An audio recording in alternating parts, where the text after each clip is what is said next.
Sir. গত ক্লাসে কি কার্নোট সাইকেলের লেকচার নোটটা পাঠাইছিলাম তোমাদেরকে? জি স্যার, পাঠিয়েছিলেন স্যার। ও আচ্ছা, ঠিক আছে, তাহলে আমি এখন আবারও পাঠাই দিছি, ঠিক আছে।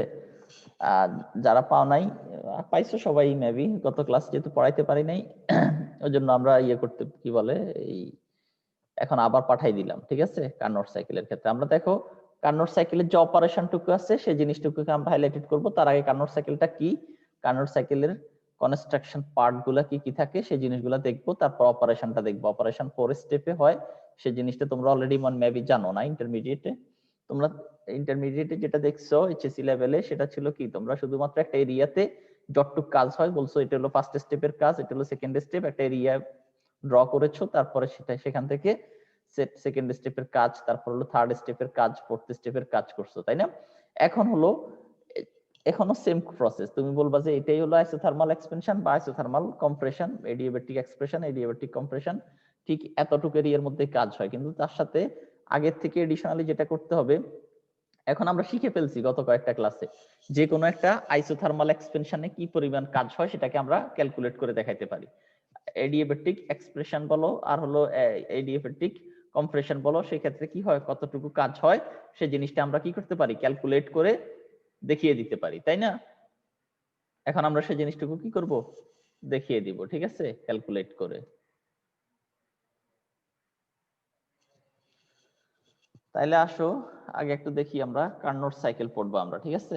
নোট আমি পাঠাইছি তোমাদেরকে, দুটো পিডিএফ পাঠাইছি। একটা হলো তোমার কি বলে ওই যে যেটা হলো আমি লিখে পাঠাইছি আর কি, হাতে লিখে অংশটুকুর জন্য ম্যাথমেটিক্যাল ক্যালকুলেশন ঠিক আছে, তোমরা চাইলে ওই ম্যাথমেটিক্যাল ক্যালকুলেশনের সাথে ওখানে বর্ণনা একটু কম লিখে তোমরা চাইলে আরো কিছু বর্ণনা অ্যাড করে নিতে পারো। আর সেটার জন্য ভালো হলো কোথায়, ব্রিজডালের বইটুকু, ঠিক আছে। আমি এই জন্য ব্রিজডালের বইটুকু কি করছি তোমাদেরকে এখন দিয়ে দিছি, ঠিক আছে।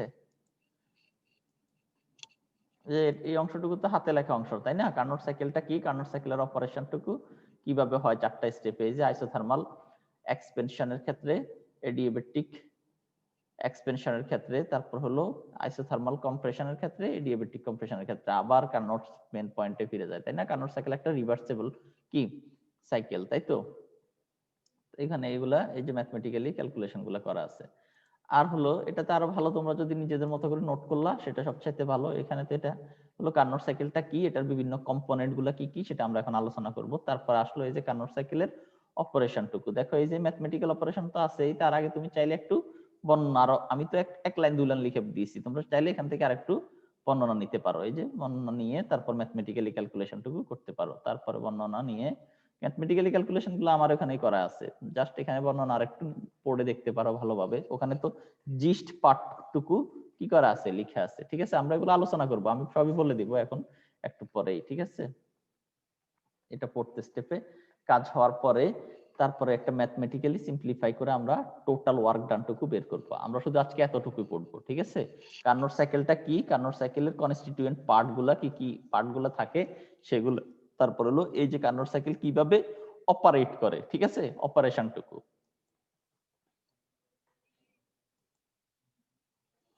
বুঝতে পারছো আমরা আজকে কি পড়বো?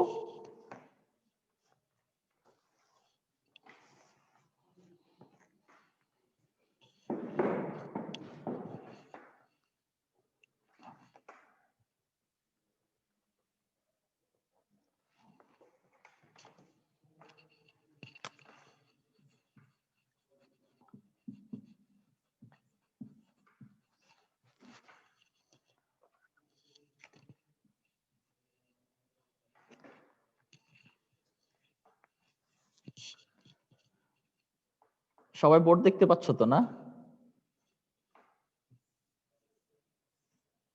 জি স্যার। জি স্যার।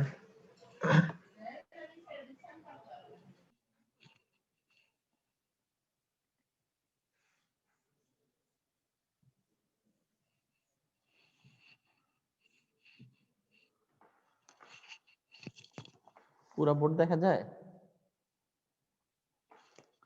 জি স্যার, দেখা যাচ্ছে স্যার। আচ্ছা আসো তাহলে কার্নোট সাইকেলটা হলো এখানে কি কি থাকে বেসিক্যালি, সেখানে একটা তোমার একটা পিস্টনলেস, তারপর হলো ফ্রিকশনলেস একটা সিলিন্ডারের মধ্যে কিছু ওয়ার্কিং সাবস্টেন্স থাকে। ওয়ার্কিং সাবস্টেন্স হিসেবে একটা সিলিন্ডার, এই সিলিন্ডারের মধ্যে কি আছে, একটা পিস্টন লাগানো আছে যেটা হলো ফ্রিকশনলেস।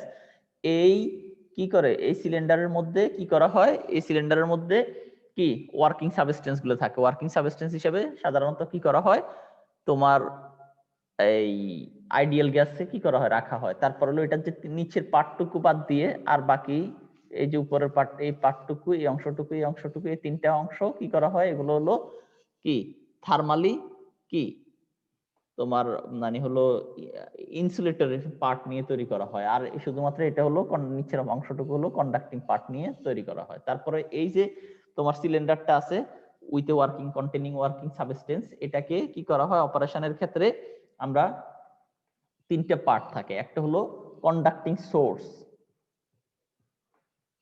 ঠিক আছে, তারপরে আরেকটা থাকে কি কন্ডাক্টিং সিঙ্ক, আরেকটা হলো কি ইনসুলেটিং স্টেন্ড,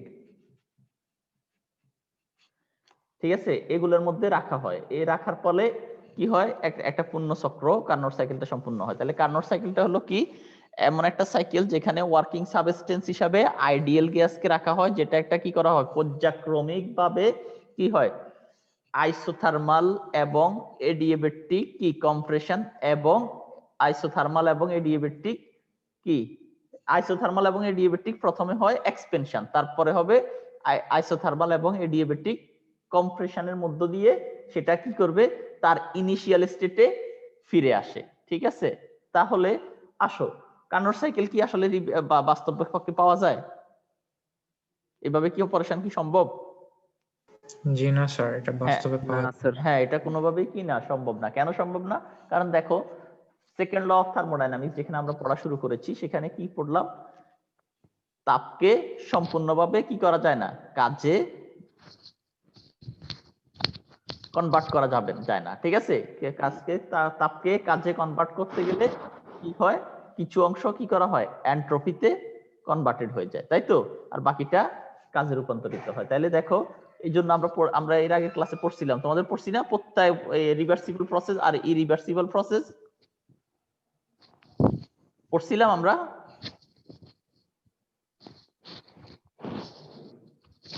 সরি স্যার, আরেকবার বলবেন? রিভার্সিবল প্রসেস আর ইরিভার্সিবল প্রসেস, জি না স্যার। প্রত্যবর্তী প্রক্রিয়া আর অপ্রত্যবর্তী প্রক্রিয়া পড়াই নাই তোমাদেরকে? জি না স্যার। জি না স্যার। না স্যার। তাই নাকি? প্রত্যাবর্তী অপ্রত্যাবর্তী এর আগে গত ক্লাস তো পড়াই নাই, তার আগের ক্লাসে কি পড়াইছিলাম বলতো? গত ক্লাস তো আমরা ইন্টারনেটের জন্য কমপ্লিট করতে পারি নাই, স্টার্টই করতে পারি নাই, কমপ্লিট হবে করতে গেলে।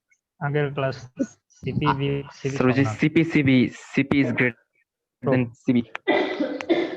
সেকেন্ড ল অফ থার্মোডাইনামিক্স পড়ছিলাম আমরা? না স্যার।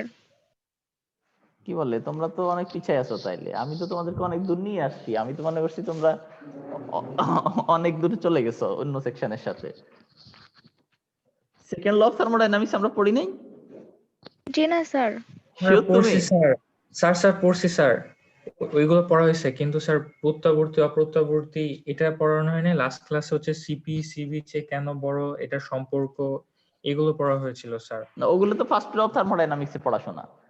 জি স্যার, ওইটা সিপি সিবি থেকে কেন বড়, তারপর হলো CP minus CP equal to R, এগুলা তো হলো সেকেন্ড। আচ্ছা, অসুবিধা নাই, কি কি পড়ানো হয় নাই সেটা আমরা পড়াই দিবনি, ঠিক আছে। তাইলে আসো, এই কি বলে আগামী ক্লাসে পড়াই দিব, যেহেতু যেটা শুরু করছি এটা শুনো আগে, ঠিক আছে। কার্নোট সাইকেলটা কি, তাহলে সেকেন্ড ল অফ থার্মোডাইনামিক্স কি বলছে বলো তো? সেকেন্ড ল অফ থার্মোডাইনামিক্স কি বলে? সেকেন্ড ল অফ থার্মোডাইনামিক্স বলে অন্যান্য শক্তিকে যত সহজে তাপ এই কি বলা যায় তাপের রূপে কনভার্ট করা যায়, তাপকে অত সহজে কি করা যায় না,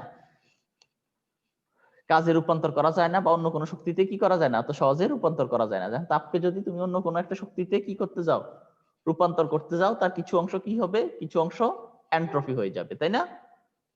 তাইলে আসো এখন দেখো, তাইলে এখান থেকে যদি তাপকে পুরো দমে আমরা কাজে রূপান্তর করে ফেলতে পারতাম, তাইলে প্রত্যেকটা প্রসেসই হয়ে যেত কি, প্রত্যেকটা প্রসেসই কি হয়ে যেত, রিভার্সিবল প্রসেস হয়ে যেত, তাই তো। কার্নোট সাইকেলটা তাইলে একটা বাস্তবসম্মত প্রসেস হয়ে যেত। তাইলে সর্বপ্রথম তোমার সেকেন্ড ল অফ থার্মোডাইনামিক্স সম্পর্কে প্রথম তার ধারণা দিছে কে?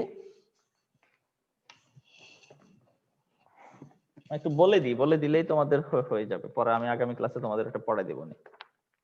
আমরা তাহলে আগামী ক্লাসে ওইটা পড়বো। এখন যেহেতু এটা শুরু করে ফেলছি, এটা একটা দেখো তোমরা, দেখো যে কোনো তোমার যান্ত্রিক শক্তি, তাপ শক্তি, আলোক শক্তি, এগুলো প্রত্যেকটা জিনিসকে কি করা যায়, অত্যন্ত সহজে তাপ শক্তিতে রূপান্তর করা যায়, কিন্তু তাপ শক্তিকে খুব সহজে অন্য শক্তিতে কি করা যায় না, রূপান্তর করা যায় না। ঠিক আছে, কেন জানা, এখন যদি তাপকে যদি কি করা যায়, অন্য শক্তিতে রূপান্তর করা যায়, করতে চাই আমরা, তাহলে ওই ক্ষেত্রে কি দরকার হয়, একটা যন্ত্রের দরকার হয়, একটা মেশিনের কি হয়, দরকার হয়। ঠিক আছে, বিজ্ঞানী কার্নোট সর্বপ্রথম তাপ ইঞ্জিন নিয়ে এই একটা মানে বেশ ভালোই রিসার্চ করছে, এবং রিসার্চ করে একটা ডিসিশনে আসলো, যে কি ডিসিশনে আসলো, তাপকে কখনোই সম্পূর্ণরূপে কি করা যাবে না, কাজে রূপান্তর করা যাবে না, তা করা যায় না। ঠিক আছে, সম্ভব হয় না। এরপরে এই কার্নোর এই বিষয়টাকে বিজ্ঞানী ক্লসিয়াস এবং বিজ্ঞানী ক্যালভিন পৃথক পৃথক ভাবে কি করছে, গবেষণা করে তারাও কি বলছে, একই রকমই কি করছে, মতবাদ দিছে। ঠিক আছে, আর এই জন্য সেকেন্ড ল অফ থার্মোডাইনামিক্স এর সবচেয়ে ভালো ডেফিনেশনটা হলো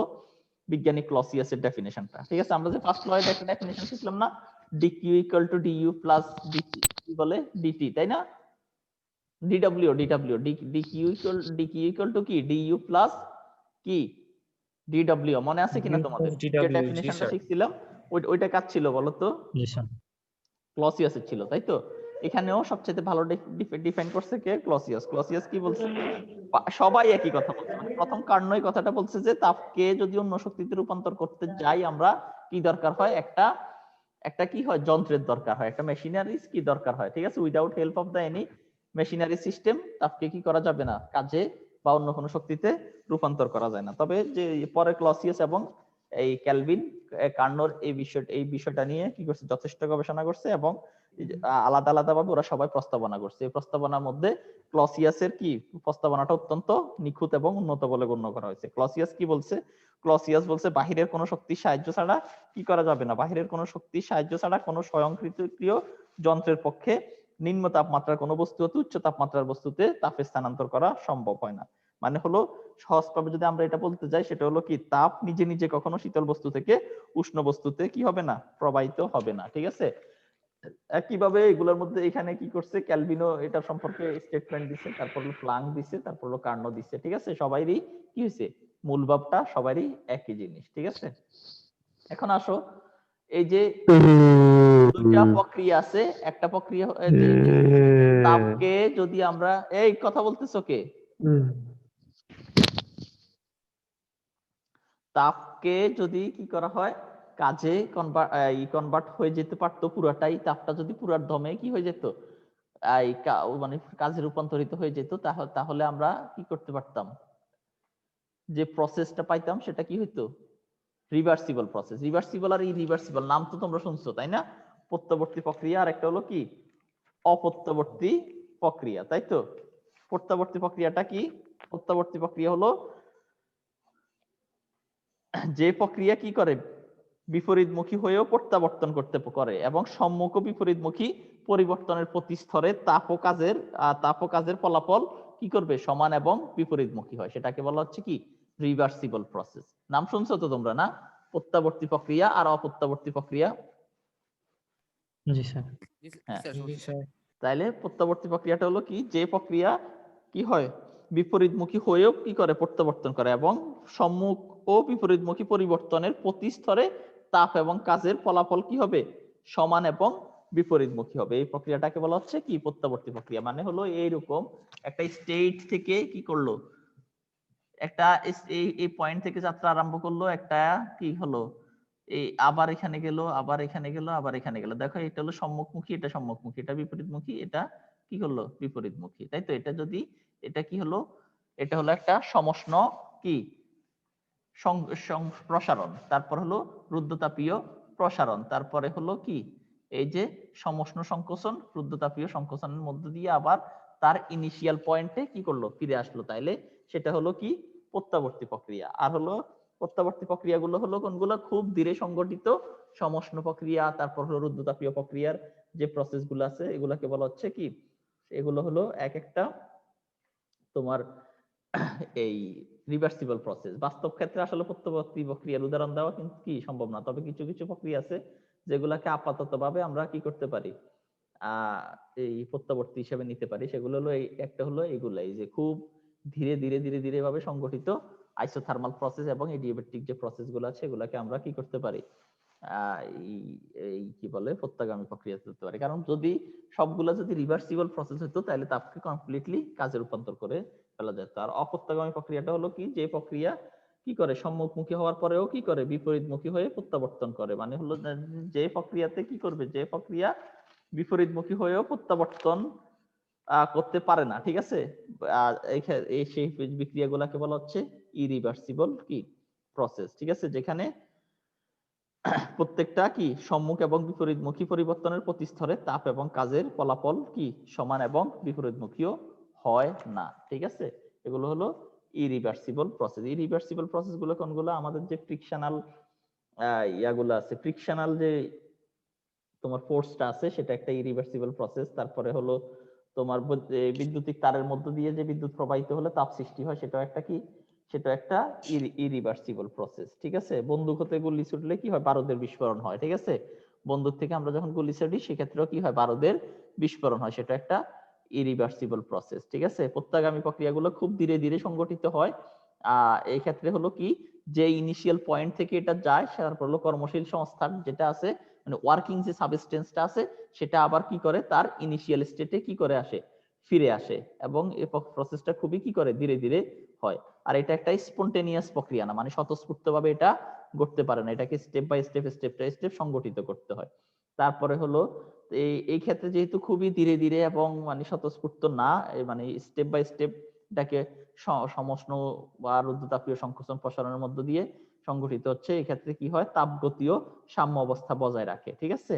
আর অপত্যাগামী যে প্রক্রিয়াটা আছে এগুলো হলো ওয়ার্কিং সাবস্টেন্স গুলা কি করবে না, তার আদি অবস্থায় ফিরে আসে না, এটা খুবই কি হয়, র্যাপিডলি হয়, খুব দ্রুতভাবে সংগঠিত হয়, এটা একটা স্পন্টেনিয়াস প্রক্রিয়া, স্বতঃস্ফূর্তভাবে সংগঠিত হয়, ঠিক আছে। আর হলো কি, এখানে এখানে কি তাপগতীয় সাম্য অবস্থা বজায় থাকে না, ঠিক আছে। তাইলে আসো এরপরে হলো কার্নোট সাইকেল। এই যে প্রত্যাগামী প্রক্রিয়ার মধ্যে যে প্রসেস আছে, এরকম একটা বিজ্ঞানী কার্নো কাল্পনিক ভাবে এরকম একটা কি করছে, প্রসেস কি করছে তোমার এই বর্ণনা করেছে, যেটা একটা বাস্তবসম্মত না, কাল্পনিক ভাবে দেখাইছে যে কি পরিমাণ তোমার ইনপুট বা ওয়ার্কিং সাবস্টেন্স কে পুনরায় বিভিন্ন প্রক্রিয়ার মধ্য দিয়ে যদি তার ইনিশিয়াল স্টেটে নিয়ে আসা হয় তাহলে কি পরিমাণ কাজ হয়, বা সেখানে এই জিনিসটা কি করছে বিজ্ঞানী কার্নো দেখাইছে, এই জিনিসটা কার্নো সাইকেল নামে পরিচিত। তাহলে কার্নো সাইকেল হলো কি, এমন একটা সাইকেল যেখানে কি করা হয়, ওয়ার্কিং সাবস্টেন্স হিসেবে আইডিয়াল গ্যাসগুলোকে কি করা হয়, ব্যবহার করা হয়। এরপরে হলো কি তোমার একটা পর্যায়ক্রমিক কি করে এডিয়াবেটিক এবং আইসোথার্মাল কি কম্প্রেশনের এই এক্সপেনশনের মধ্য দিয়ে, এবং এডিয়াবেটিক এবং আইসোথার্মাল কি হবে এই তোমার কম্প্রেশনের মধ্য দিয়ে যদি ওয়ার্কিং সাবস্টেন্সটা কি করে আবার তার ইনিশিয়াল অবস্থায় ফিরে আসে, তাহলে এই যে পরিমাণ কাজ হবে সেটা হলো তোমার এই যে কার্নোট সাইকেলের টোটাল অপারেশনের মধ্য দিয়ে যে পরিমাণ কাজ হয় তার কি সমান, ঠিক আছে। তাহলে দেখো যে কার্নোর যে যন্ত্রটা আছে সেই যন্ত্রটা সেই কাজে কল্পনা করছে বিজ্ঞানী কার্নো, সেখানে কি কি থাকে, সেখানে হলো একটা ফ্রিকশনলেস একটা সিলিন্ডারের মধ্যে কি করে একটা এই ফ্রিকশনলেস একটা সিলিন্ডারের মধ্যে একটা পিস্টন লাগানো থাকে, আর সিলিন্ডারের মধ্যে কি করা হয়, ওয়ার্কিং সাবস্টেন্স হিসেবে তোমার এই আইডিয়াল গ্যাস নেওয়া হয়। এখন এই যে সিলিন্ডারটা আছে এটার নিচের পার্টটুকু বাদ দিয়ে এই যে ডানে বামে এবং উপরে যেটা আছে এগুলো হলো কি, এগুলো হলো ইনসুলেটিং ম্যাটেরিয়াল দিয়ে তৈরি হয়, আর নিচেরটা হলো কন্ডাক্টিং ম্যাটেরিয়াল দিয়ে কি করা হয়, তৈরি করা হয়ে থাকে, ঠিক আছে। আর এটার ভেতরে ওয়ার্কিং সাবস্টেন্স হিসেবে আইডিয়াল গ্যাস নেওয়া হয়ে থাকে, এটা একটা পার্ট কম্পোনেন্ট। আর একটা কম্পোনেন্ট হলো সোর্স থাকে একটা, ঠিক আছে। সোর্সটা হলো কেমন, কন্ডাক্টিং সোর্স থাকে। তারপরে কি থাকে, একটা স্ট্যান্ড থাকে, ঠিক আছে। স্ট্যান্ডটা হলো কি, এটা হলো ইনসুলেটিং স্ট্যান্ড, ঠিক আছে, ঠিক আছে, এটা নট কন্ডাক্টিং। আর হলো একটা সিঙ্ক থাকে, সেটা হলো কি, সেটা হলো কন্ডাক্টিং সোর্স, সিঙ্ক থাকে, ঠিক আছে। তাইলে দেখো আমরা যখন কি করি, এই যে ওয়ার্কিং সাবস্টেন্সটাকে সোর্সের মধ্যে রেখে দিই, তখন কি করে সিস্টেমের কি হয় না, টেম্পারেচারের কোনো পরিবর্তন হয় না। তাইলে ওয়ার্কিং সাবস্টেন্সটা কি করে, এখান থেকে কি করে, তাপ গ্রহণ করে, অ্যাবজর্ব করে, ঠিক আছে। অ্যাবজর্ব করার ফলে কি হয়, অ্যাবজর্ব করার ফলে একটা কি হয়, সিস্টেমে এক্সপান্ড করে, সেই সিস্টেমটা এক্সপান্ড করে, সেটা হলো কি আইসোথার্মাল এক্সপেনশন হয়। তাহলে আইসোথার্মাল এক্সপেনশনের মধ্যে যে পরিমাণ কাজ হয় সেটা আমরা ক্যালকুলেট করব, এটা হলো ফার্স্ট স্টেপ।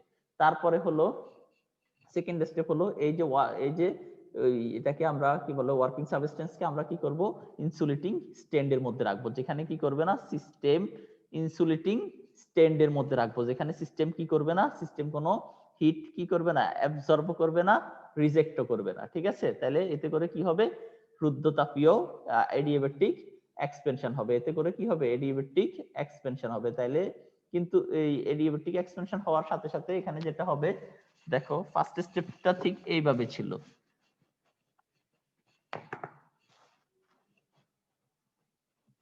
এই ফিগারটা দেখছো তো না, সবাই দেখতেছো তো না?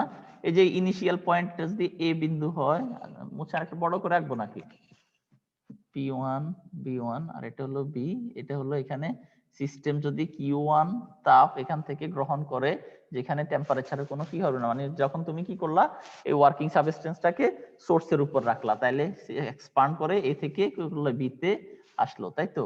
এখন হলো এখানে টেম্পারেচার T1 এ ছিল, যেটা কনস্ট্যান্ট ছিল, মানে হলো এখানে কনস্ট্যান্ট T1 টেম্পারেচার, এখানে টেম্পারেচারটা হলো কত T1 টেম্পারেচার, তাই তো?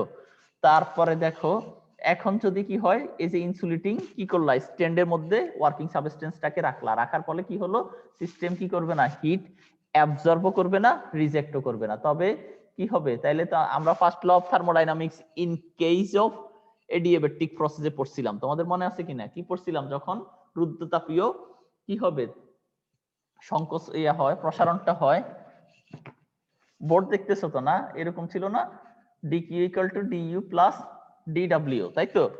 যেহেতু সিস্টেম কি করতেছে না, হিট অ্যাবজর্ব করতেছে না আর রিজেক্টও করতেছে না, তাহলে dq equal to কত হবে, 0 হবে, তাই তো? তাইলে du equal to কি হবে,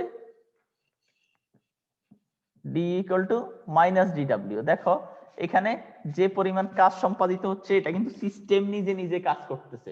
দ্যাট মিন্স হলো এখানে যে নেগেটিভটা আছে, এটা হলো কি চেঞ্জ অফ কি ইন্টারনাল এনার্জি, তাই না?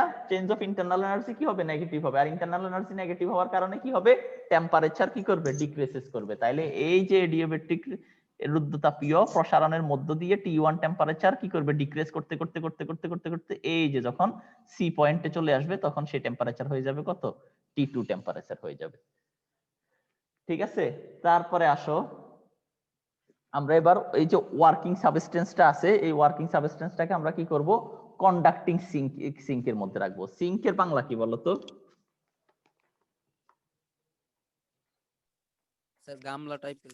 হ্যাঁ, গামলা টাইপের কিছু একটা, তাই না? হ্যাঁ, তাহলে এই যে সিঙ্কের মধ্যে আমরা কি করব, তাপ গামলার মধ্যে আমরা যখন ওয়ার্কিং সাবস্টেন্সটাকে রাখবো, সেখানে কি করবে, তারপরে সিস্টেম কি করবে, সিস্টেম Q2 পরিমাণ হিটটাকে কি করে ফেলবে, তাহলে Q2 পরিমাণ হিটটাকে কি করে ফেলবে, রিজেক্ট করে ফেলবে। ঠিক আছে, এই যে ঠিক এই অংশটুকুতে এখানে আবার ঠিক একই অবস্থা, যেখানে কি হবে, আইসোথার্মাল কম্প্রেশন হবে, রুদ্ধতাপীয় সংকোচন হবে। কারণ হলো এখানে এটুকুর মধ্যে কি হবে না, টেম্পারেচারের কোনো পরিবর্তন হবে না। ঠিক আছে, আর যে আগে কি সিস্টেম এখানে Q1 পরিমাণ হিট অ্যাবজর্ব করছে, আর এখানে Q2 পরিমাণ কি করলো, হিট কি করলো, রিজেক্ট করে ফেলবে। রিজেক্ট করার মধ্য দিয়ে সেটা কি হবে, বিপরীতমুখী চলে যাবে। বিপরীতমুখী চলে যাওয়ার পরে এই যে সি পয়েন্ট থেকে আস্তে আস্তে কোথায় চলে আসবে, এই যে ডি পয়েন্টে চলে আসবে। এতে করে আইসোথার্মাল কি হবে, আইসোথার্মাল মানে সমষ্ণ সংকোচনের মধ্য দিয়ে যে সমস্যা হবে।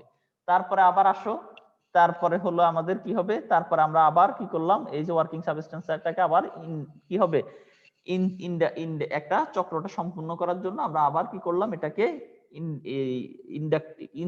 ইনসুলেটিং স্ট্যান্ডের মধ্যে আবার কি করলাম, রাখলাম। ইনসুলেটিং স্ট্যান্ডে আবার মধ্যে রাখার অর্থ হলো কি, কি হলো, যেখানে সিস্টেম তাপ গ্রহণও করবে না, বর্জনও কি করবে না। তাহলে দেখো আমরা যখন পড়ছিলাম first law of thermodynamics in term of adiabatic process, তাই না? আমি তোমাদের এটা পড়াইছিলাম। তাহলে সেখানে যখন রুদ্ধতাপীয় সংকোচন হয়েছে, সেখানে কেমন ছিল, ডিইউ ইকুয়াল টু ছিল কত, মাইনাস ডিডব্লিউ ছিল, মানে হলো ডিইউ ইকুয়াল টু ডিডব্লিউ। এখানে মাইনাস দ্বারা এ মাইনাস হলো চেঞ্জ অফ ইন্টারনাল এনার্জি, আর এটা হলো কি, সিস্টেম কাজ না করে সিস্টেমের উপর কি করতেছে, কাজ করতেছে। তাহলে সিস্টেমের উপর যখন কাজ করতেছে, তখন সেখানে কি হবে, উল্টা দিকে যাবে, রিভার্সিবল প্রসেস, সংকোচিত হবে। আর এখানে কি হবে, দেখো তাহলে মাইনাসে মাইনাসে প্লাস হয়ে গেল, তাহলে ফাইনালি যে ইন্টারনাল এনার্জি চেঞ্জ, সেটা কি হবে, পজিটিভ হয়ে যাবে, তাই তো? পজিটিভ হয়ে যাবে। তাহলে এখানে তো যে T2 কে টেম্পারেচার ছিল, সেটা এখানে পুরোটাতে কনস্ট্যান্ট ছিল। তাহলে এই যে এখানে ডি পয়েন্টে T2 টেম্পারেচার, যেহেতু ইন্টারনাল এনার্জি ফাইনালি বাড়বে, তাহলে কি হবে, T2 টেম্পারেচার ধীরে ধীরে ধীরে ধীরে বাড়তে বাড়তে আবার সেই ইনিশিয়াল পয়েন্টে চলে আসবে, এটির মধ্যে দিয়ে একটা পূর্ণ চক্র সম্পূর্ণ হবে। ঠিক আছে,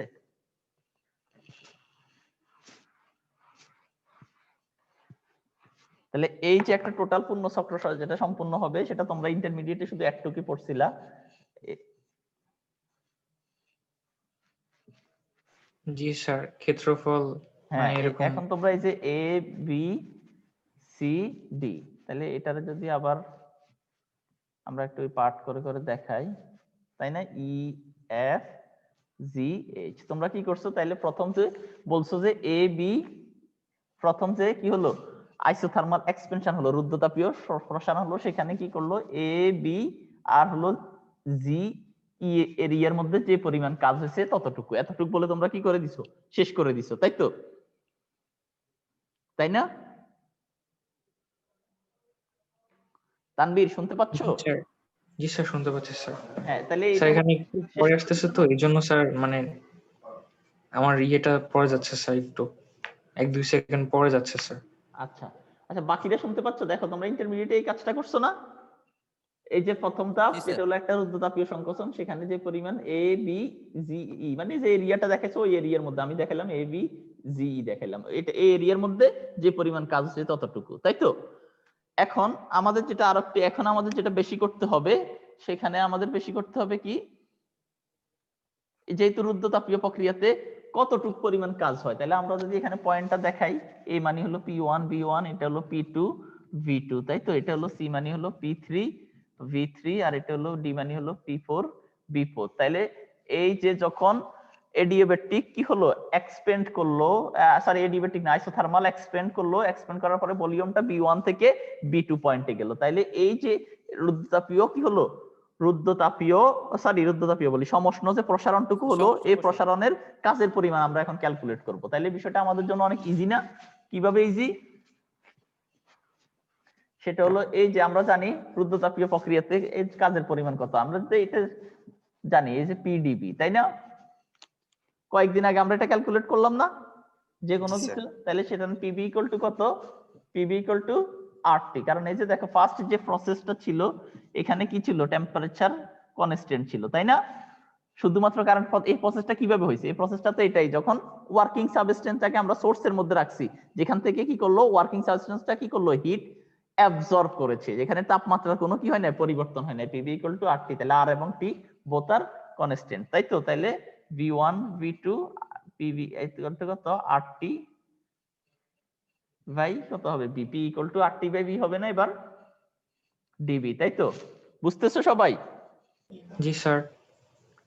সবাই বুঝতেছো কিনা সেটা বলো। জি স্যার। হ্যাঁ, তারপরে হলো কি, এই জিনিসগুলো তো আমরা ক্যালকুলেট করেছি কয়েকদিন যাবত, তাই তো? আবার ক্লিয়ার করে লিখি, দেখো ডাব্লিউ হলো পি ডিবি, V1 থেকে V2 তে গেল, তাহলে পিবি ইকুয়াল টু কত, আরটি, তাই তো? তাহলে পি ইকুয়াল টু কত, আরটি বাই ভি, তাই তো? এখান তাহলে লিখি আমরা V1 V2 আরটি বাই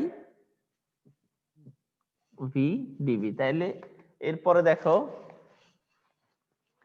এই অংশটুকুকে আমরা কিভাবে লিখতে পারি, এটাকে আমরা এভাবে লিখতে পারি না, R T V1 V2 1 by V DV, 1 by V DV কে ইন্টিগ্রেশন করলে কত হবে, RT ইনটু ln v হবে, তাই না? 1 integration of 1 by x dx, তাহলে ln x লিমিট গুলো বসালে ln v2 বাই v1, তাহলে এই পরিমাণ কি হবে, কাজ হবে। ঠিক আছে, তাহলে দেখো এই জিনিসটাই লিখে আমি তোমাদেরকে পাঠাইছি।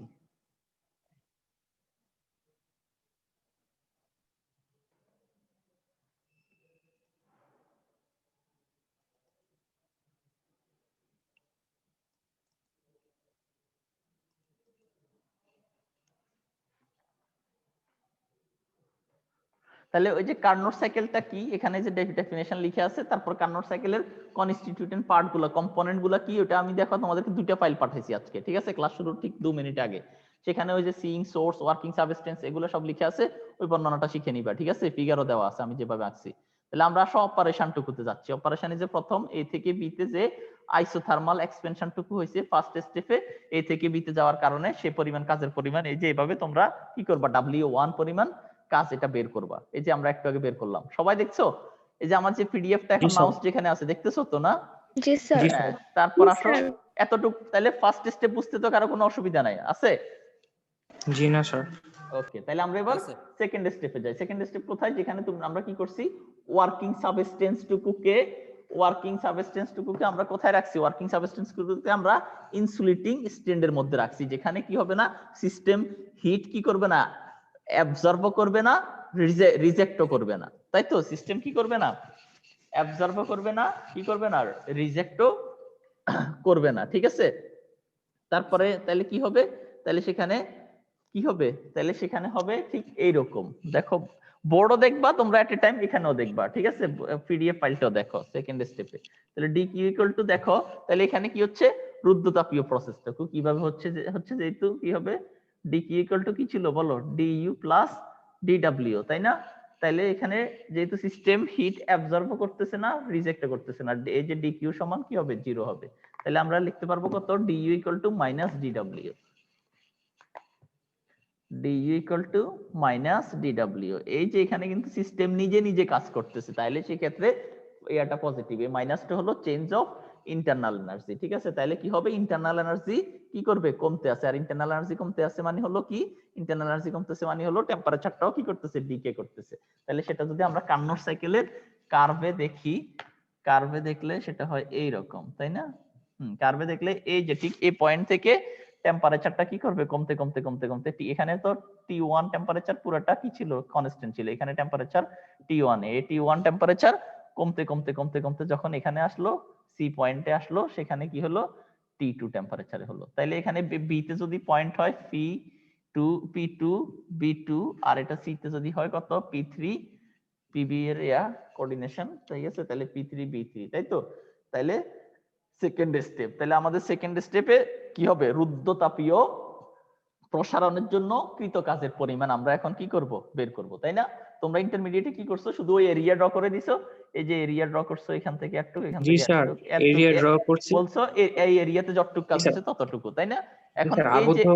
হুম জি এই স্যার, আবদ্ধ ক্ষেত্রফলের ওইটাই স্যার আমরা হ্যাঁ, নির্ণয় করছিলাম। এখন আমরা এই সরাসরি কাজটুকু বের করব ম্যাথমেটিক্যালি ক্যালকুলেট করে। ঠিক আছে? জিনিসটা একদম ইজি, আমি তোমাদেরকে এর আগে প্রিভিয়াস ক্লাসে এগুলো করাইছিলাম। তাহলে দেখো, W2 সমান হলো কত হবে, B2 থেকে B3 তে যাচ্ছে, আর হলো PdB, তাই তো? তাই না? একটু পরিমাণ কাজ না? এবার জি আসো স্যার। রুদ্ধতাপীয় প্রক্রিয়ার ক্ষেত্রে B2 থেকে V3, আর P সমান কত হবে, আমরা জানি কি, PB গামা ইকুয়াল টু কি, কনস্ট্যান্ট K, তাই তো? তাহলে P ইকুয়াল টু কি হবে, P ইকুয়াল টু আমরা কি লিখতে পারবো, K by B to the power gamma into DB, লিখতে পারবো না? এই সবাই দেখতেছো? জি স্যার। জি স্যার। জি স্যার। হ্যাঁ, তাহলে আমরা এরপরে লিখি, এটা ক্যালকুলেট করি। হ্যাঁ, এটা W2 ক্যালকুলেট করি। দেখো, তাহলে এটাকে আমরা কি লিখতে পারবো, এটাকে আমরা লিখতে পারি K বাহিরে নিয়ে আসলাম, আর হলো B2 থেকে B3 লিমিট, আর হলো B ইনভার্স গামা DB, তাই না?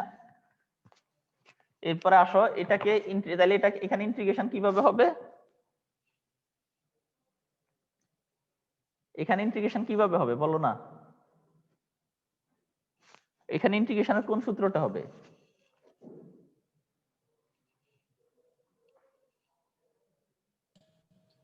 Sir x two the power n। x two the power n, হ্যাঁ এক্স্যাক্টলি। তাহলে x two the power n মানে হলো কত, x two the power n মানে হলো b ইনভার্স, হ্যাঁ x two the power n plus 1, আর হলো কত, বাই n প্লাস 1, এটা না? তাই তো? জি স্যার। হ্যাঁ, তারপর এখানে এবার B2 থেকে B3 তে আমরা কি করব, লিমিট বসাবো, তাই না? ইন্টিগ্রেশন সবাই বুঝছো না? সবাই বুঝতে পারছো তো? এই দুই লাইন সবাই বুঝছো? জি স্যার।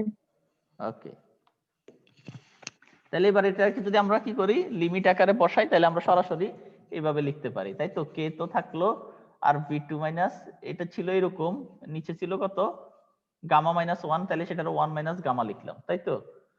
তাই না? তারপর হলো লিমিট বসাইলে আমরা লিখতে পারবো কত, B3 into 1 minus gamma minus B2 into 1 minus কত হবে, গামা, তাই তো? তাই না? তারপরের লাইন যদি আমরা লিখি, তাহলে কি হবে, K বাই 1 মাইনাস গামা, তারপরে হলো হলো এভাবে লিখি কে v3 1 মাইনাস গামা মাইনাস কে v2 1 মাইনাস গামা, তাই তো? এটা তো সিম্পল ম্যাথমেটিক্স, তাই না? এই সিম্পল ম্যাথমেটিক্সে যে আমি যে ফাইল শেয়ার করা আছে সেখানেও দেওয়া আছে, ঠিক আছে? তাহলে তোমরা দেখো, আমরা দেখো এখন এই জিনিসটা কিভাবে ভাঙি লিখবো। দেখো তো, এই যে v to the power 1 minus gamma, মনে করো এর টু কে শুধু b3 to the power 1 minus গামাকে আমরা এভাবে লিখতে পারি না, b to the power b3 to the power 1 into b to the power minus gamma লেখা যায় না? জি স্যার, লেখা যায় হ্যাঁ, স্যার। লেখা যায়। তারপরে এটাকে তাহলে আমরা কি তাহলে এই অংশটুকুকে আমরা কি লিখতে পারবো? এই যে এই অংশটুকুকে আমরা এভাবে লিখতে পারবো k into v3 to the power 1 v inverse 1 minus k v2 to the power 1 v2 to the power minus gamma into 1 minus কত গামা, তাই তো? এখন জি, আসো, স্যার। বুঝতে তো কোনো অসুবিধা নাই না? বোর্ডের দিকে বুঝছো, না বুঝলে আমাকে সাথে সাথে বলবা। তাইলে দেখো, এই যে ও বি যে কোনো জায়গায় বি ইনভার্স গামা মানে কত 1 by B to the power gamma, তাই না? জি স্যার।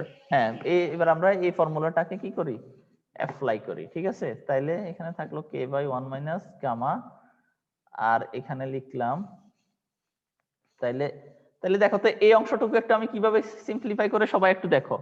এই যে কে v3 into b3 inverse gamma, তাই তো? দেখো সবাই একটু দেখো, এটা আমি শুধু এই অংশটুকু এই যেটা গোল করছি এটাকে কিভাবে সিম্পলিফাই করি। তাহলে এটাকে আমরা লিখতে পারি না, এই অংশটুকুকে আমরা কি লিখবো? আমরা এই অংশটুকুকে লিখবো K v3 into b3 to by b3 to the power gamma, তাই তো? এই অংশটুকুকে দেখো তো, যতটুকু আমি গোল চিহ্ন করছি একটু কিভাবে লেখা যায় না? জি স্যার, লেখা যায় হ্যাঁ, স্যার। তারপর আমরা আবার কি জানি, পিবি গামা ইকুয়াল টু কত? পিবি গামা ইকুয়াল টু কত? কনস্ট্যান্ট কে, তাই তো? এখানে মনে করো আমি জি, স্যার। p3 দিলাম b3 দিলাম, তাই তো? p3 গামা ইকুয়াল টু কে, তাইলে p3 ইকুয়াল টু কত লেখা যাবে? p3 ইকুয়াল টু লেখা যাবে না? কি লেখা যাবে বলো? k by b3 to the power gamma লেখা যাবে। এই যে k by b to the power gamma, এতটুকু সময় আমি কি লিখতে পারবো? p3 sir. হ্যাঁ, p3 লিখতে পারবো, ঠিক আছে? তাহলে এই জিনিসটাকে আমি টোটালি সিম্পলিফাই করে এখানে লিখতে পারি p3 b3 মাইনাস কত p2, এখানেও সেম ভাবে সিম্পলিফাই করলে p2 b2 by 1 minus gamma, এই জিনিসটুকু হলো এখানে। তাইলে এবার আসো pb ইকুয়াল টু কত? rt, তাই তো? সেটা হলো এই যে p3 তাহলে এখানে হবে কত? r t2 বাই মাইনাস কত হবে? r t1। এখন কোশ্চেন হলো, দেখো p3 b3 আছে, r t2 কেন লিখলাম? অবশ্যই r t2 হবে। যে p3 b3 পয়েন্ট কোনটা? আমরা যদি ওই কার্ভে আবার ফিরে যাই, এই যে তোমাদের কার্নট সাইকেলের যে কার্ভটা আছে, কোথায় আঁকবো দেখতেছো কিনা? এই যে p3 b3 পয়েন্ট তো এখানে, তাই না? এই পয়েন্টটা না ডি পয়েন্টটা, তাই তো? না না, সি পয়েন্টটা কোনটা? সি পয়েন্টটা, ঠিক আছে? তাহলে দেখো সি পয়েন্টে যখন আসলো তখন টেম্পারেচার কত? T2, কারণ এই যে এখানে টেম্পারেচার T1 কনস্ট্যান্ট, এখানে টেম্পারেচার T1 এটা পুরোটাতে T1 কমতে কমতে কমতে কমতে এই পয়েন্টে আসছে, মানে কত হলো? T2 আসলো। আবার এটাও পুরোটা T2, আবার এখানে আসলো, এটা হলো T2 কমতেছে বাড়তেছে বাড়তেছে বাড়তেছে বাড়তেছে, আবার এই পয়েন্টে আসলো, মানে হলো T1। দেখো লাস্টের দুটো স্টেপ T2 আর ফার্স্টের দুটো স্টেপ T1। এটা হলো কনস্ট্যান্ট T1, আর এখানে হলো T1 কমতেছে কমতেছে কমতেছে, ঠিক এই পয়েন্টে আসলো, মানে T2 হয়ে গেল। আবার এখানে হলো কত? T2 কনস্ট্যান্ট, এখানে হলো যেহেতু এটা একটা কি আইসোথার্মাল সমষ্ণ প্রক্রিয়া, তারপর এখানে আবার আসলো T2, এটা T2, এখানে T2 বাড়তেছে বাড়তেছে বাড়তেছে, ঠিক এই পয়েন্টে আসলো, পয়েন্টে পৌঁছাইছে, মানে হলো T1 হয়েছে, তার আগ পর্যন্ত T2, তাই না? তাইলে মনে হচ্ছে কি? তাইলে মনে হচ্ছে এখানে ছিল p3 b3 মাইনাস কত? p2 b2। তাইলে আমি যদি এখানে লিখি pb ইকুয়াল টু rt সূত্র থেকে লিখতে যাই, তাইলে কিন্তু rt এর সাথে কিন্তু 3 হবে না। দেখো p3 b3 থাকবে, r তো কনস্ট্যান্ট, t2 হবে। কেন হবে এবার বুঝছো তোমরা সবাই? বুঝতে পারছো?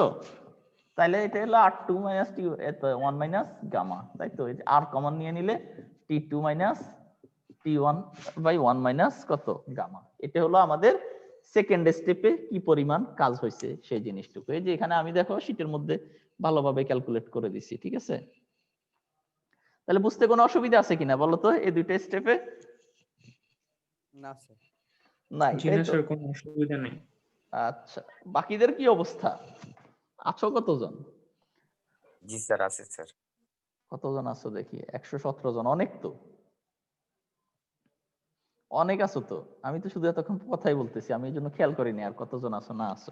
117 জন। বাকিরা কি সবাই বুঝতেছো এই কার্নোট সাইকেল জিনিসটা কিভাবে অপারেট করে? জি স্যার। জি স্যার। স্যার হ্যাঁ, আমরা তো বেসিক্যালি তোমাদের ইন্টারমিডিয়েটের পার্ট গুলোই বলতেছি, মুখে যেগুলো বলতেছি সব ইন্টারমিডিয়েটের পড়াই বলতেছি। আর অ্যাডভান্স স্যার। লেভেল হিসেবে শুধু ওই যে সমষ্ণ প্রক্রিয়ায় কতটুকু কাজ হইতেছে আর রুদ্ধতাপীয় প্রক্রিয়া কতটুকু কাজ হইতেছে সেই জিনিসটাকে ম্যাথমেটিক্যালি ক্যালকুলেট করতেছি, তাই না? Yes, sir. হ্যাঁ, জি তাইলে স্যার। যারা দুইটা ধাপ বুঝতে পারছো, সেকেন্ড ধাপ, থার্ড আর ফোর্থ ধাপ একদম ইজি, ঠিক আছে? তাইলে আসো থার্ড স্টেপে কি হবে, ওয়ার্কিং সাবস্টেন্সটাকে আমরা কোথায় রাখবো? সিঙ্কের মধ্যে রাখবো, তাই তো? সিঙ্কের মধ্যে রাখলে কি করবে সিস্টেম? কি করবে? হিট অ্যাবজর্ব করে দিবে, ঠিক আছে? রিজেক্ট করে দিবে, অ্যাবজর্ব না, রিজেক্ট করে দিবে, তাই তো? তাই না? যদি গ্রাফিক্যালি আবার রিপ্রেজেন্ট করি ঠিক এইরকম, তাই তো? এখানে Q1 পরিমাণ হিট কি করছে, রিসিভ করছে, অ্যাবজর্ব করছে। আর এখানে থার্ড স্টেপে কি হবে? থার্ড স্টেপে কি করব আমরা? ওই যে যে ফিগার আঁকলাম প্রথমে, ওয়ার্কিং সাবস্টেন্সটাকে আমরা কি করব? ওয়ার্কিং সাবস্টেন্সের সিলিন্ডারটাকে আমরা কি করব? সিঙ্কের মধ্যে রাখবো, ঠিক আছে? সিঙ্কের মধ্যে রাখবো, রাখার ফলে কি হবে? Q2 পরিমাণ হিট কি করে দিবে? রিজেক্ট করে দিবে। হিট যেহেতু এখানে তাপমাত্রার কোনো পরিবর্তন হবে না, কিন্তু তাপ রিজেক্ট করবে, দ্যাট মিন্স এটা একটা কি? এটা একটা সমষ্ণ প্রক্রিয়া, এবং সমষ্ণ প্রক্রিয়াটা বিপরীত মুখে যাচ্ছে, মানের দিকে যাচ্ছে, যেহেতু হিট রিজেক্ট করে দিতেছে, দ্যাট মিন্স হলো এটা একটা সমষ্ণ কি? সংকোচন, তাই তো? সমষ্ণ সংকোচন। তাহলে পয়েন্ট হলো আমাদের কোথা থেকে? এখান থেকে। এটা হলো P3 B3, তাই তো? আর এটা হলো P4 B4, তাই তো? হ্যাঁ, এখন তোমরা যদি ইন্টারমিডিয়েট হইতো তোমরা এখানে ক্যালকুলেট করে দেখাই দিত যে এই অবস্থা, এই এরিয়ার মধ্যে যতটুকু কাজ হয় ততটুকু পর্যন্ত হয়ে যেত, এভাবে পিবি এঁকে দিয়ে, তাই তো? তাহলে আমাদের এখন কি করতে হবে? সমষ্ণ সংকোচনের ক্ষেত্রে কি পরিমাণ কাজ হচ্ছে সেই জিনিসটা আমরা দেখবো। W3 = আবার এখন কত? B3 থেকে B4 এ যাচ্ছে, তাই তো? তাহলে P dV, তাই তো? তাহলে এটা পরিমাণটা কি হবে? PV = আবার লিখতে পারবো আমরা, P এর জায়গায় কত লিখতে পারবো? 8T বাই কত? V, তাই না? আর এখানে কত? dV, তাই তো? তারপরে হলো মুছে ফেলবো? মুছে ফেললে তো অসুবিধা নাই না? পরের লাইন বুঝতে পারো তো না? জি স্যার। W3 = RT, আর হলো 3 থেকে 4, আর তাহলে আবার একই রকম দেখো, সেম দেখছো? হ্যাঁ, ও তাহলে এটা কি হবে? Integration of 1/x dx, integration of 1/x কত?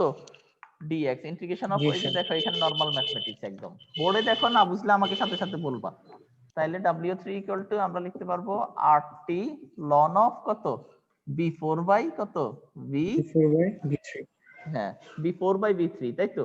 এখন এটাকে যদি আমরা চেঞ্জ করে দিই একটু, RT ln অফ B3/B4 করে দিই, তাহলে কি হবে? এখানে একটা মাইনাস চলে মাইনাস আসবে, চলে আসবে। ঠিক জি আছে? স্যার। তাহলে এই মাইনাস কি ইন্ডিকেট করতেছে? এই মাইনাস ইন্ডিকেট করতেছে কি? সিস্টেম নিজে নিজে কাজ না করে সিস্টেমের উপর কাজ সম্পাদিত হচ্ছে, তাই তো? তাহলে এটাই হলো আমাদের থার্ড স্টেপ, রুদ্ধতাপীয় সমষ্ণ সংকোচনের জন্য এই পরিমাণ কাজ কমপ্লিট হয়েছে, ঠিক আছে? তাহলে একদম সহজ না? এরপরে আসো ফোর্থ স্টেপ। ফোর্থ স্টেপ মানে হলো কি? আবার সেই ওয়ার্কিং সাবস্টেন্সটাকে আমরা কোথায় রাখবো? ইনসুলেটিং সিঙ্কের মধ্যে রাখবো, যেখানে কি করবে না? সিস্টেম হিট অ্যাবজর্ব করবে না, রিজেক্টও করবে না। সেখানে কি হবে? তাহলে সেখানে কি হবে? এডিয়াবেটিক কন্ট্রাকশন হবে। এডিয়াবেটিক কন্ট্রাকশন হওয়ার অর্থ হলো কি? এডিয়াবেটিক কন্ট্রাকশনের অর্থ হলো কি? ইন্টারনাল এনার্জি বেড়ে যাবে। আর ইন্টারনাল এনার্জি বাড়ার অর্থ হলো কি? ধীরে ধীরে টেম্পারেচারটাও কি হবে? বেড়ে যাবে। দ্যাট মিন্স হলো, আমরা যদি গ্রাফিক্যালি রিপ্রেজেন্ট করি তাহলে ঠিক এই যে এইভাবে, তাই তো? মানে হলো এই যে এখান থেকে এখানে T2 ধীরে ধীরে ধীরে ধীরে বাড়তে বাড়তে এই যে ইনিশিয়াল পয়েন্টে আসলে আবার T1 হয়ে যাবে, তাই না? তাহলে ইন্টারমিডিয়েট হলে তোমরা বলতো যে এই এরিয়ার মধ্যে যতটুকু কাজ হয়েছে ততটুকু, তাই না? এটা বলে দিতা না? জি স্যার। তাহলে আবদ্ধ আমরা, ক্ষেত্রের ক্ষেত্রফল। হ্যাঁ, তাহলে হ্যাঁ, যেহেতু দেখো এখানে সিস্টেম হিট অ্যাবজর্ব, মানে হিট অ্যাবজর্ব করতেছে না, রিজেক্টও করতেছে না, তাহলে ঠিক এখানে টি সেকেন্ড ধাপে এই যে এখানে যে রুদ্রতাপীয় যতটুক সংকুচিত হয়েছে এখানে ঠিক সেম পরিমাণ রুদ্রতাপীয় কি হবে, এখানে রুদ্রতাপীয় যতটুকু প্রসারিত হয়েছে এখানে সেম একইভাবে রুদ্রতাপীয় কি হবে, সেম পরিমাণ কি হবে, সংকুচিত হবে। ঠিক আছে, সংকুচিত তাহলে হবে। এই যে আবার কষ্ট করে তোমাদেরকে থার্ড ফোর্থ ধাপ আর ক্যালকুলেট করতে হবে না, তোমরা ডাইরেক্ট লিখে দিবা। এই ক্ষেত্রে W4 ইকুয়াল টু মাইনাস দিয়ে যা ছিল ওখানে কত কি পরিমাণ কাজ বের হয়েছিল আমাদের, minus R R minus R into T2 minus T1 divided by lambda minus 1. আর T1 মাইনাস T2 বাই কত 1 মাইনাস ল্যামডা। ঠিক আছে, জাস্ট তার আগে একটা মাইনাস দিয়ে দিছো, কাজ ঠিক আগের মতো, এই জন্য এটা কষ্ট করে বের করে সময় নষ্ট করার দরকার নাই। ঠিক আছে, তাহলে W4 ইকুয়াল টু এত, দেখছো এই যে আমি এখানে লিখে দিছি ফোর্থ স্টেপে। তাহলে দেখো চারটা ধাপে কি পরিমাণ কাজ হয়েছে, এতটুক এতটুক বুঝতে কারো কোনো অসুবিধা আছে কিনা বলো। এরপরে আমরা এরপর আর কোনো ফিজিক্স থাকবে না, এরপরে শুধু আমরা ম্যাথমেটিক্স করব এরপর একটুখানি করে টোটাল এই সিস্টেমের মধ্যে কি পরিমাণ তাপকে কাজে হিট করে রূপান্তর করছে সেই জিনিসটা আমরা ক্যালকুলেট করে ফেলবো। বলো ওইটাতে বুঝতে খুব বেশি কঠিন হবে না। এই চারটা ধাপ বুঝতে কারো কোনো অসুবিধা আছে? জি না স্যার। ওকে, তাইলে আসো আমরা কি করলাম, চারটা এটাই হলো কার্নোট সাইকেলের অপারেট করে এই চারটা স্টেপে চার রকমের W1 W2 W3 W4 কে পরিমাণ কি করলো, কাজ করলো, তাই তো। এখন আসো আমি আবার একটু কার্ভটা এঁকে নিই। হ্যাঁ, দেখো তো এই যে এখানে Q1 পরিমাণ হিট কি করছে, অ্যাবজর্ব করছে, আর এখানে Q2 পরিমাণ হিট কি করছে, রিজেক্ট করছে, তাই না। তাইলে একটা ফার সাইকেলে একটা পূর্ণ চক্র যখন এখান থেকে শুরু হয়ে সবকিছু ঘুরে, এই যে এখান থেকে শুরু করে ঘুরে আবার ঘুরে ঘুরে ঘুরে ঘুরে যখন আবার ইনিশিয়াল পয়েন্টে আসছে, তাহলে কি পরিমাণ হিট একটা পূর্ণ চক্র সম্পাদনের জন্য কি পরিমাণ হিট সে কি করলো, অ্যাবজর্ব করলো, বলো তো। Q1 মাইনাস Q2 পরিমাণ না? জি স্যার, Q1 মনে minus করো আর Q2। উদাহরণস্বরূপ আমি যদি বুঝাই তাহলে সেটা হলো, মনে করো 5 জুল হিট সে কি করলো, অ্যাবজর্ব করলো, করার পরে আবার 2 জুল কে কি করলো, রিজেক্ট করে দিল। তাহলে টোটাল একটা পূর্ণ চক্রে কতটুকু হিট অ্যাবজর্ব করলো, 3 জুল না? 3, জি স্যার।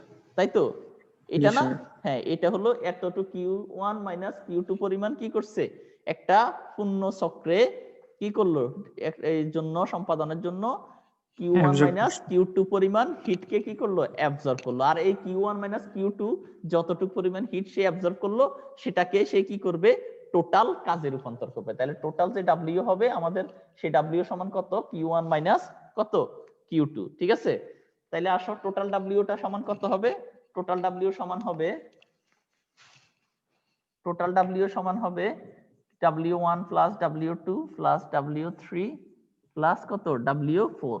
এখন আসো W2 এবং W4 দুইটা কি সমান এবং নেগেটিভ, একটা আরেকটার বিপরীতমুখী, তাহলে একটা আরেকটার সাথে কি হয়ে যাবে, ক্যান্সেল হয়ে যাবে, তাই না।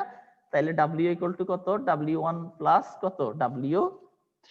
ঠিক আছে, W1 প্লাস কত, W3। তাহলে এখন আসো একটা ফার্স্ট সাইকেলে, হ্যাঁ একটা ফার্স্ট সাইকেলে যে পরিমাণ কি করবে, কাজ তাপকে কাজে রূপান্তর করব সেটা হলো W সমান Q1 মাইনাস Q2 সমান আমাদের কত হবে, W1 প্লাস W3। এতটুকু বুঝতে কোনো অসুবিধা আছে? স্যার মানে W3 তে তো স্যার হচ্ছে ইয়ার উপরে কাজ করা হয়েছে, এখানে কি স্যার মাইনাস হওয়ার মানে কথা না স্যার? হ্যাঁ, ভ্যালুতে কাজ মান হবে, W3 এর মান যখন তুমি বসাবো তখন মাইনাস হবে, কিন্তু আমরা তো এখন মোট অ্যামাউন্ট লিখতেছি। এই যে দেখো নিচে দিয়ে আমরা টোটাল কাজ বসাইছি তখন তো অবশ্যই মাইনাস দিব। এই যে মাইনাস টোটাল কাজ যখন বসাইছি এই যে মাইনাস হয়ে গেছে। W3 এর ভ্যালু তো নেগেটিভ, কিন্তু আমি তো এখন W3 এর ভ্যালু লিখি নাই, লিখছি? বুঝছো কিনা তুমি? বুঝতে পেরেছি স্যার। জি কত স্যার। একটু W3 সমান মাইনাস এত কি জানি কি ছিল 8 ছিল অন অফ এত, তখনই না এখানে মাইনাসটা আসবে। কিন্তু আমি তো এখন শুধু আমি তো ওই অ্যামাউন্টটার কথা বলতেছি না, আমি তো শুধু W3 এর কথা বলতেছি। বুঝতে পারছো কিনা? জি স্যার, বুঝতে পেরেছি স্যার, ধন্যবাদ স্যার। ওকে, তাহলে এই যে স্যার হ্যাঁ তাহলে বলো। ওই হিসাবে হইলে তো W2 আর W4 তার কাটা যায় না, মান বহানির পর সেট কাটা যায়। হ্যাঁ, ওখানে তো সিস্টেম, ওই যে সিস্টেমিক্যালি ফিজিক্যাল, ওই জন্য বলছি একটু আগে ও এতক্ষণ পর্যন্ত ফিজিক্স ছিল, এখন আর কোনো ফিজিক্স নেই, এখন শুধু ম্যাথমেটিক্স করব।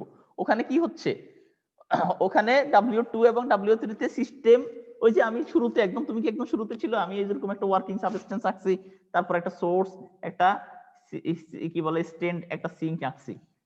দেখছো কিনা সেটা? তাহলে এই যে যখন ওয়ার্কিং সাবস্টেন্সটা এখানে এবং এখানে আছে, এই জিনিসটা আমাদেরকে ক্যালকুলেট করতে হবে, কারণ এখানে হিট অ্যাবজর্ব করতেছে আর রিজেক্ট করতেছে। আর 2 আর 4 হলো এই যে ইনসুলেটিং স্ট্যান্ডের মধ্যে রাখতেছি শুধু, যেখানে কি করতেছে, হিট অ্যাবজর্ব করতেছে না, ইয়াও করতেছে না, এই জন্য সেগুলা both are cancel to each other. তাহলে কারণ কি? কারণ হলো একটা সাইকেল পূর্ণ সাইকেলের পরে তাপটাকেই কাজে রূপান্তর করবে। বুঝতে পেরেছো?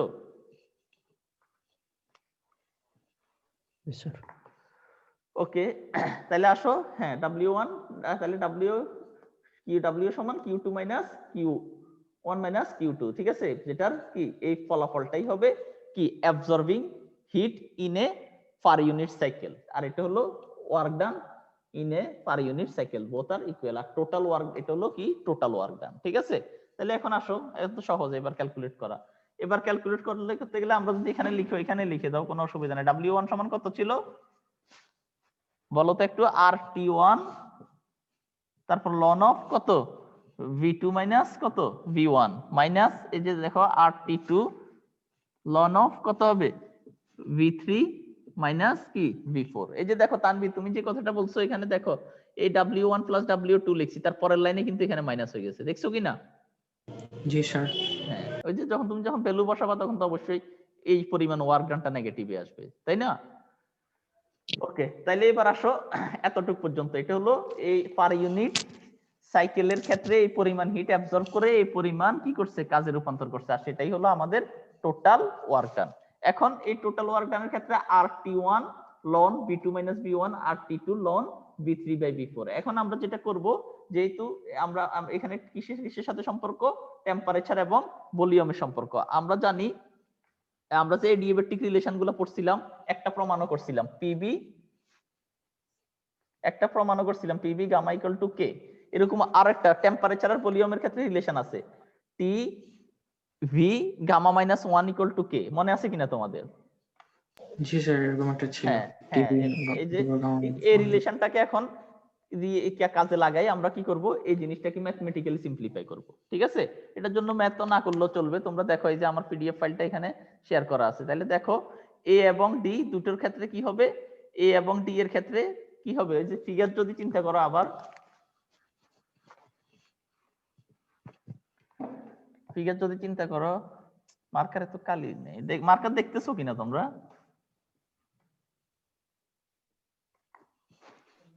স্যার আমরা দেখতেছি। আচ্ছা দেখো, এই যে এটা হলো এ, এটা বি, এটা সি, আর এটা হলো ডি। এ এবং ডি একটা কি সেম এডিয়াবেটিকের মধ্যে আছে, তাই না? তাহলে এই ক্ষেত্রে আমরা কি করতে পারবো, এই ক্ষেত্রে টেম্পারেচার এবং ভলিউমের ক্ষেত্রে আমরা কি লিখতে পারবো, T1 B1 gamma minus 1 equal to কত, এখানে কত ডি তে টি হলো কত T2, আর বি হলো কত এখানে B4, তাই না? B4 না? দেখো এ এবং ডি সেম এডিয়াবেটিকে আছে, তাহলে এই ক্ষেত্রে এডিয়াবেটিক রিলেশনটা আমরা কিভাবে লিখতে পারবো? এর ক্ষেত্রে হলো তো T1 V1 দুইটা ঠিক আছে, আর এখানে হলো কত T2 আর B4। স্যার এখানে V4 হবে। জি হ্যাঁ, স্যার। B4 হবে। তাহলে এই ইকুয়েশনটাকে আমরা কিভাবে লিখতে পারবো, ফাইনালি রিলেশনটাকে, এই ফাইনালি রিলেশনটাকে আমরা T1 B1 gamma to the power 1 equal to T2 আর B to the power 4 gamma minus 1, তাই তো? হ্যাঁ, এ এবং ডি পয়েন্ট থেকে লিখছি। এই জিনিসটাকে আমরা কি করলাম, সিম্পলিফাই করলাম। দেখো এই যে আমার ফাইল শেয়ার করার মধ্যে আছে নরমালি সিম্পলিফাই, তোমরা তাকাইলে দেখবে এগুলাতে আর কিছু নাই। এবার হলো 9 10 এর ম্যাথের মতো করে ইকুয়েশন 6 বের করলাম, ঠিক আছে? ঠিক একই ভাবে বি এবং সি একই এডিবেটিকের মধ্যে আছে, তাহলে সেখানে রিলেশনটা কিভাবে হবে, T1 V2 gamma minus 1 equal to কত হবে, T2 V3 গামা মাইনাস 1, তাই না? কারণ হলো এই যে ফিগারটা ছিল, ফিগারটা তো এইরকম, এখানে বি এবং সি, দেখো বি তে কত ছিল টেম্পারেচার T1, আর হলো কত এয়া কত ভলিউম ছিল V2। এখানেও পুরাটাতে বি T1 কমতেছে কমতেছে কমতেছে, যখন সি তে চলে আসলো তখন টেম্পারেচার কত হয়ে গেল, T2 তে হয়ে গেল, আর ভলিউম হলো এখানে P3 V3 ছিল, তাই না? কোঅর্ডিনেটটা V3। এই যে এই জায়গা থেকে এই জিনিসটা লিখলাম, লিখার পরে এখানে কি করলাম, আমরা ইজিলি সিম্পলিফাই করলাম, সিম্পলিফাই করে ইকুয়েশন 7 নিয়ে আসলাম, ঠিক আছে? এখন আসো সেই 9 10 এর ম্যাথ 6 এবং 7 এর মধ্যে কি করলাম, সিম্পলিফাই করলাম। ঠিক আছে, সিম্পলিফাই করে ইকুয়েশন 8 নিয়ে আসলাম। ঠিক আছে, তাহলে ইকুয়েশন 8 এ আমরা কি বের করলাম? সবাই স্ক্রিন দেখতেছো তো না মনিটরের? জি স্যার। হ্যাঁ, তাহলে আমরা এটাকে সিম্পলিফাই করে v2 - v1 = v3 - v4, এগুলো 9 10 এর অঙ্ক, ইকুয়েশন 8 নিয়ে আসলাম। এখন ইকুয়েশন 8 এর ভ্যালুকে ইকুয়েশন 5 এর মধ্যে বসাই দিলাম, ওই যে এই জায়গাটুকু যেখানে বলছি এখানে ফিজিক্স শেষ ম্যাথ শুরু। ঠিক আছে, এই যে ইকুয়েশন 5 এর মধ্যে কি করলাম, বসাই দিলাম। ঠিক আছে, বসাই দেওয়ার পরে নরমাল সিম্পলিফাই করে ওই যে w = q1 - q2 এই যে ভ্যালুগুলোর মধ্যে বসাই দেওয়ার পরে আমাদের টোটাল ওয়ার্ক ডান টুকু বের হয়ে আসছে। টোটাল ওয়ার্ক ডান, তাহলে একটা পূর্ণ চক্রের ক্ষেত্রে টোটাল ওয়ার্ক ডান হলো কত? w = q1 - q2 সমান কত? r t1 - r t2 into ln of v2 - v1। দেখতেছো সবাই এতটুকু পর্যন্ত? এই যে efficiency of G Carnot sir. Cycle ইঞ্জিনের আগ পর্যন্ত। জি স্যার। হ্যাঁ, এই তাইলে আমরা আজকে কি পড়লাম? কার্নোট সাইকেলটা কি, কার্নোট সাইকেলের কম্পোনেন্ট গুলা কি কি, কি কি কনস্টিটিউয়েন্ট পার্ট গুলো আছে সেগুলো দেখলাম, কিভাবে কাজ করে অপারেশনটা দেখলাম। ঠিক আছে, তোমাদের কাজ হলো এটা পড়বা ভালো করে, পড়ে না বুঝলে সেটা আমাকে আবার বলবা। আগামী ক্লাসে আমরা এর পরের অংশটুকু, এর আগের অংশটুকু দুইটাই পড়বো, যেহেতু তোমাদের ওগুলো পড়াই নাই বলতেছো। তাহলে স্যার এখানে কি স্যার কার্নোট ইঞ্জিন মানে বিপরীতমুখী হয়ে প্রত্যাবর্তন করলো? হ্যাঁ, বিপরীতমুখী হয়ে প্রত্যাবর্তন করলো। ঠিক আছে, এটা একটা কাল্পনিক ভাবে ধরে নিয়েছে কারণ যেভাবে প্রত্যাবর্তন করাইলে কি হয় সেই জিনিসটাই আমরা দেখলাম। কারণ করাই দেখছে, আমরাও দেখছি। এটা কিন্তু বাস্তবিকভাবে পাওয়া যায় না। বাস্তবিকভাবে যদি এভাবে পাওয়া যেত তাহলে কোনো এন্ট্রপি হইতো না। বুঝতে পেরেছো? স্যার এই টোটালটা কি একটা কোশ্চেন হিসেবে আসতে পারে? একটা কোশ্চেন হিসেবে আসতে পারে, 5টা কোশ্চেন হিসেবে আসতে পারে। এসব ধান্দাবাজি চিন্তা না করে কিভাবে শিখবা, কি বুঝো নাই আর কি সেটা আমাকে বলো। 4টা অপারেশনের পার্টের ক্ষেত্রে তুমি কি বুঝছো কিনা, কি বুঝো না সেটা বলো। এখানে অনেকগুলা ফিজিক্যাল কম্পোনেন্ট বলেছি, অনেকগুলা ম্যাথমেটিক্যাল বলেছি। কোথায় না বুঝতে পারো, স্বাভাবিক, এর মধ্যে আরো অনলাইন ক্লাস। কোশ্চেন কয়টা আসবে, কি আসবে না আসবে, বড় প্রশ্ন আসবে না ছোট প্রশ্ন আসবে, এসব তো আসলে মানে ভালো থিঙ্কিং না। সবই শিখতে হবে।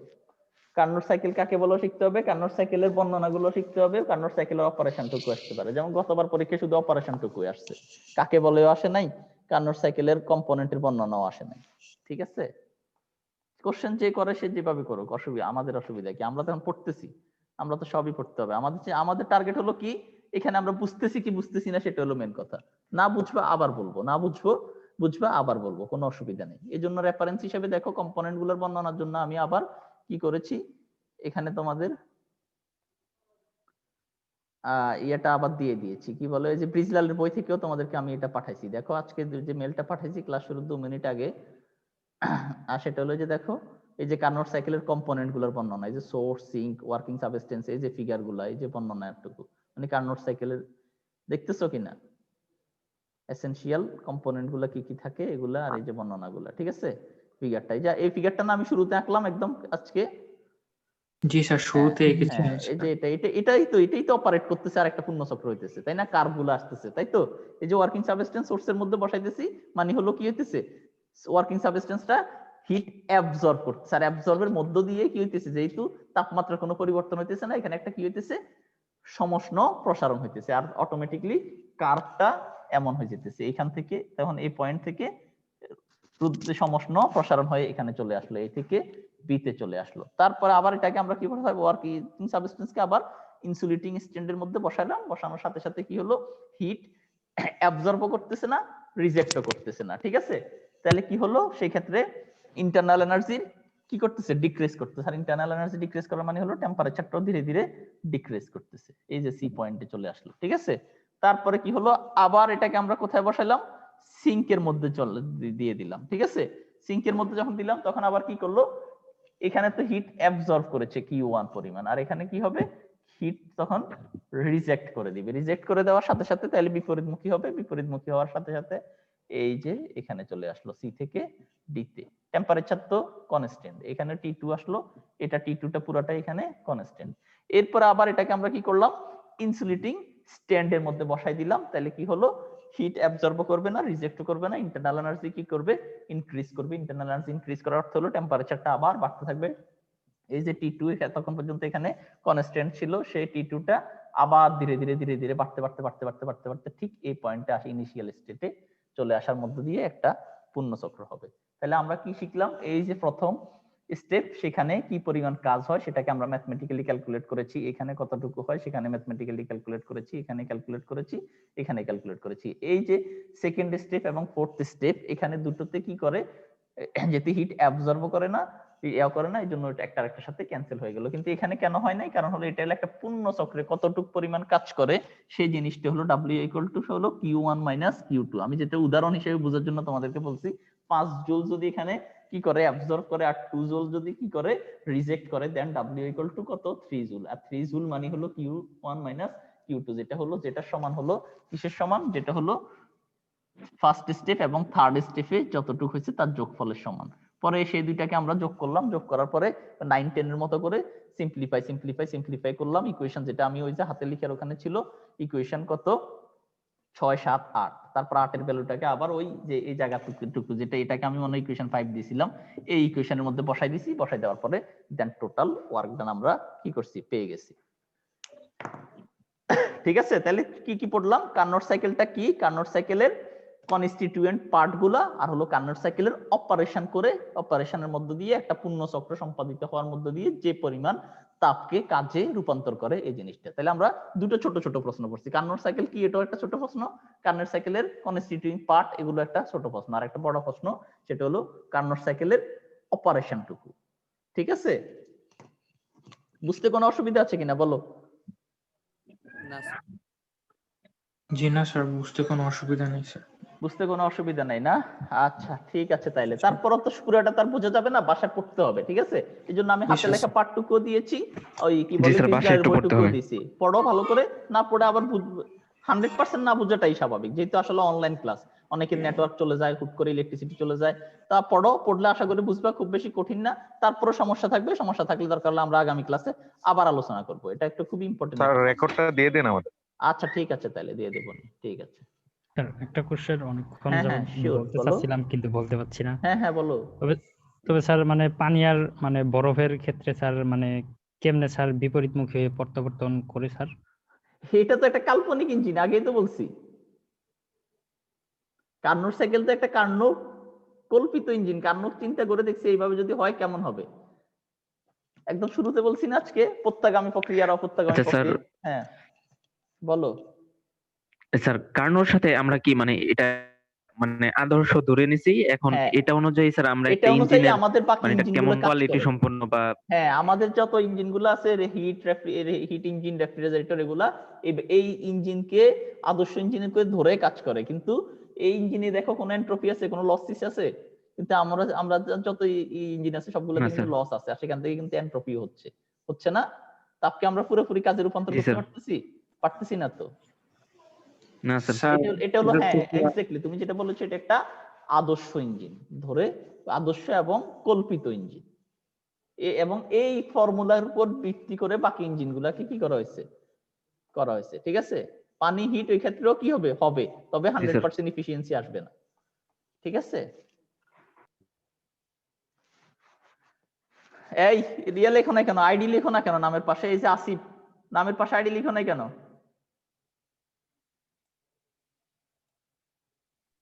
এইসব আইডি না লিখলে তো পাবা না, অ্যাটেন্ডেন্স পাবা না। এই যে চ্যাট বক্সে দাও, চ্যাট বক্স এটা দেখে তো অ্যাটেন্ডেন্স দি না।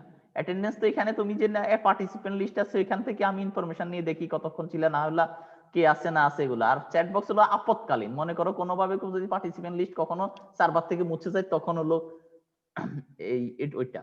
এটা বলছি না আমি, মেবি তোমাদের আগেও বলেছি, তাই না? জি স্যার। হ্যাঁ ওইটা হলো আপৎকালীন, ওখানে দিবা, ওইটা হলো আপৎকালীন। বাট এখানে নামের পাশে আগে আইডি লিখে তারপর নাম লিখবা, ওইটাই হলো মেন।